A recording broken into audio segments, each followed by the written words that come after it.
Hi guys, good morning. Vlog tayo. Mm, para may mapanood ka at malibang kayo. May matutunan kayo at the same time. Like, share, and subscribe to my YouTube channel. The disclaimers, iba na lang panoorin nyo. Okay. Topic natin ngayon, may nagtanong sa akin, may nagchat sa akin, siguro mga apat na tao na. Ano raw ang difference ng stress conditioning saka natural conditioning? Kasi karamihan ganito yan pagka paliwanag ko sa abot kaya ng baka kaya ko. Ang stress conditioning yan ang kadalasan ginagamit ng mga magmamanok ngayon. Yung mga nagko-condition ng manok. Stress conditioning, yung bitiw ng bitiw, sobrang tagal sa scratch box, kahig-kahig, tailing, sampi-sampi, yan ang tapos bitiw ng bitiw, araw-araw binibitiw, ang tagal sa scratch box, yan tapos meron pa iba sinasabit sa swing na roost o sampayan. Yan ang mga stress conditioning na tinatawag. You're stressing the chicken. Yan ang masama sa ayaw na manok yan. Maski sa tao, pagka na-stress ka, magkakasakit ka, wala ka sa condition. Hindi namin ginagawa yung stress conditioning.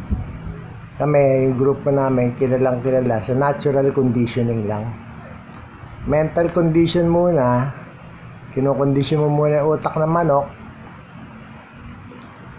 sa pupuntahan niya laban bago, kasi given na yung galing ng manok, nasa bloodline niya. Importante sa amin kasi yung bloodline saka yung palo, kasi may asahan ka alam mo kung paano mo ihanda yung bloodline saka yung laro, yung palo, yung cut. Kaya kami natural condition kinokondisyon namin ang utak ng manok kung saan siya pupunta, papailaw na malakas na radyo paggising sa umaga. Hindi namin sila pinupuyat o ginigising ng madaling araw na wala sa oras, alas 12. Hintay namin silang tumilaok ng 3:30. Yan, saka namin sila pailawan, palalakarin na sandali, mag-isa lang sa dradas na may malakas na radyo. Tapos rub down 5 minutes o 5 minutes na lakad lang, kasi hindi naman tumatagal ang laban Bakit mo, common sense lang yan, bakit mo palalakarin na matagal? Dali lang naman ang sabong sa actual na may tare. Tapos bago namin palakarin yan, lalagyan namin ng tape yung kaliwa sa pen na pangket, tapos may gloves para nasasanay sila, familiarize na sila doon sa pen na malagkit. Mental conditioning pa rin yun. Lalakad namin pagka mahahaba na hakbang, ganoon lang. Tapos pagka sa umaga, pinababayaan lang namin sila sa long cord, 8 feet na may nakagalang may mataas na roost na hindi sila sasabit. Ano lang, we just leave them alone. Yung natural condition nila, tinitingnan namin tapos rub down. Pagka ipapasok mo na kailangan pakainin mo na sa keeping pen sa tangkal bago may pasok. Hilamusan mo, hugasan mo pa, punasan mo ng oil yung paa, tapos i-rub down mo para man nakikilala ka ng manok mo. Ayan, tapos papasok mo na, pakainin mo, pahinga. Hindi namin pinupuyat ang manok. Pagka pinahinga namin sila, talagang tulog. Yan. Ano lang, tapos sinasanay din namin sila sa traveling box para yung mental conditioning ng manok.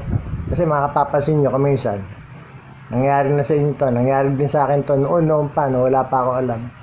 Kinondisyon mo, nilagay mo sa box, sa kahon, papunta kayo sa sabungan. Paglabas mo ng kahon, nangungupete, nangangarayom, kasi hindi sila sanay sa kahon. Kaya kailangan pagka nagko-kondisyon kayo, sanayin nyo rin sa box, sa traveling box, yung lalagyan ng manok pag dadalhin nyo sa sabungan.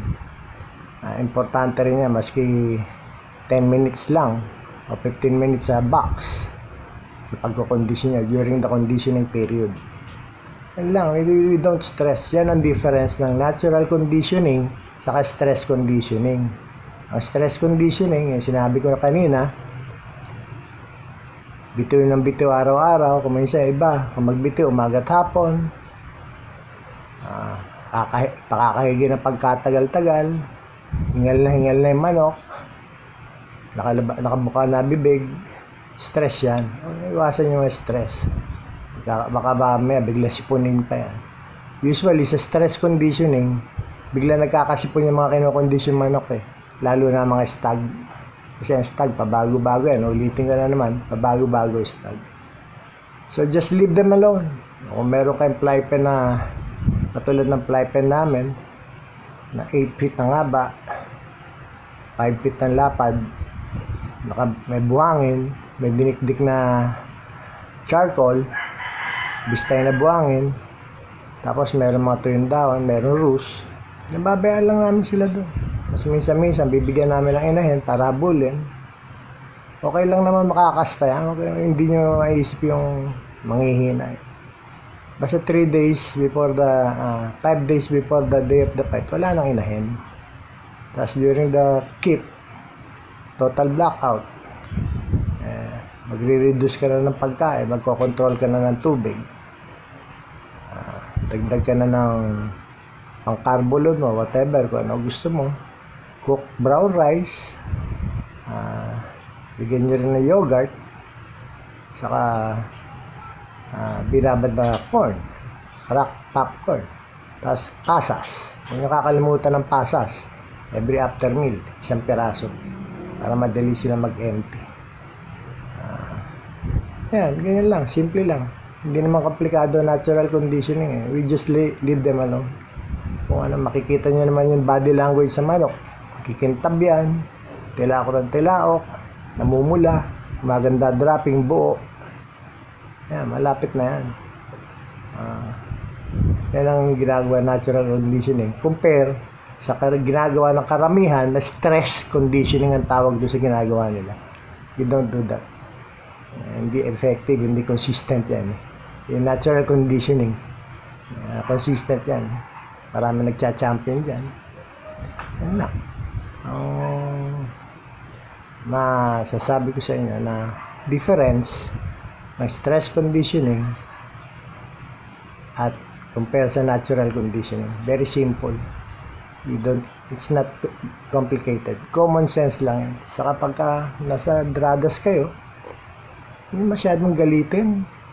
Kayaan nyo lang mag-hit, ma-focus yung manok sa kalaban niya, yung left eye, para malaman niya yung kalaban niya, ilalaban na siya. Sinanay na naman yan sa pagpapailaw. Kasi pagka sobrang ginalit niya yan, mawawala diskarte yan. Dapat relax sa manok pag binitiwan niya. Nakataas ang ulong ganyan. Hindi malikot. Kayo, pagka mainit ang ulo niyo, nakakagawa ba kayo ng tamang desisyon? Mali, di ba? Hindi. Usually, pag mainit ang ulo niyo, galit kayo. Mali ang desisyon na nagagawa. Okay? So, sana may natutunan kayo.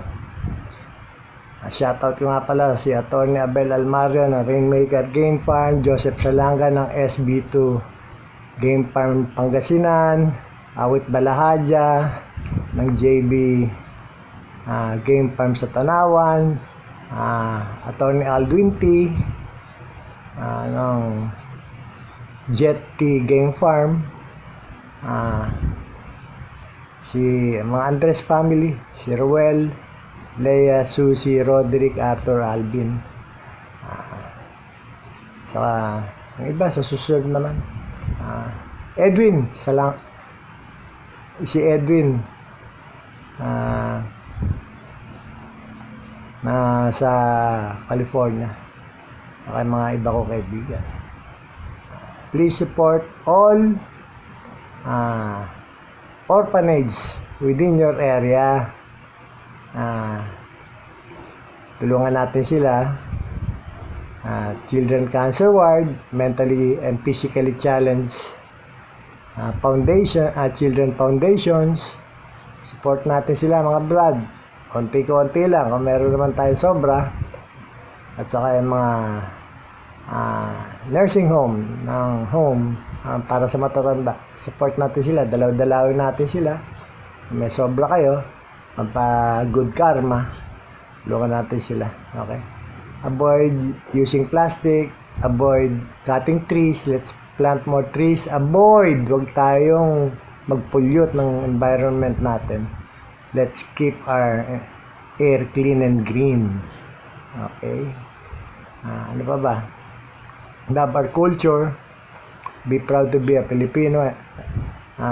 Pagmalaki natin ang kultura nating sabong sport. Identity natin yan. Okay? I'll see you guys again. Peace and love.